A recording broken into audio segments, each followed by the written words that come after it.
What is up? This year, LA in a minute, and this weekend marks the start of this year's Coachella Valley Music and Arts Festival, or simply Coachella, one of the most popular music festivals in the history of the world. This year will mark 25 years since the inaugural Coachella Festival in Indio, so I want to take a look at how Coachella came to become such an institution. Let's get into it. So each year at the Empire Polo Club in Indio, in the middle of the Colorado Desert in the Coachella Valley, the Coachella Valley Music and Arts Festival takes place, which is a multi-weekend event with art, food, activities, and of course, tons of live music.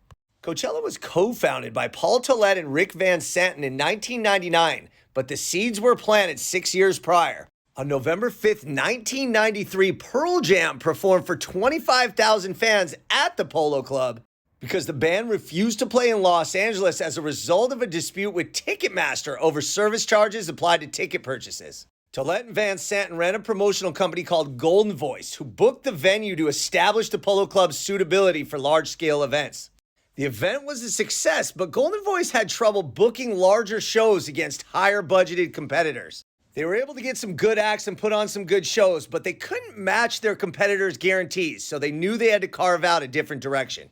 Inspired by the 1997 Glastonbury Festival, Tollett had the inspiration to provide a music festival featuring unique artists who weren't necessarily commercial successes, but had avid followings.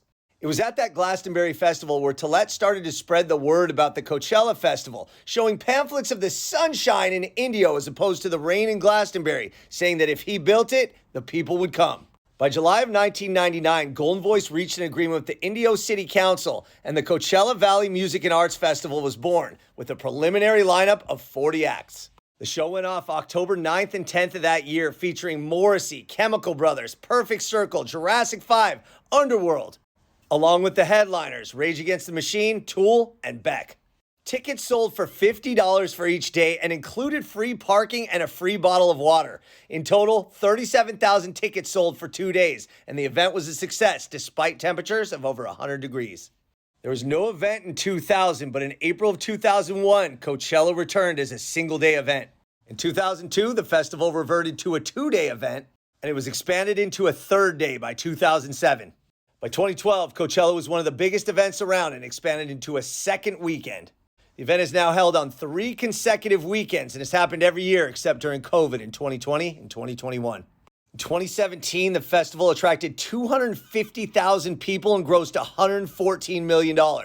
That success led to Golden Voice establishing additional music festivals at the site, including the Big Four, Desert Trip, and of course, Stagecoach. So the Coachella Valley Music and Arts Festival is now celebrating its 25th anniversary right there in Indio in the Colorado Desert.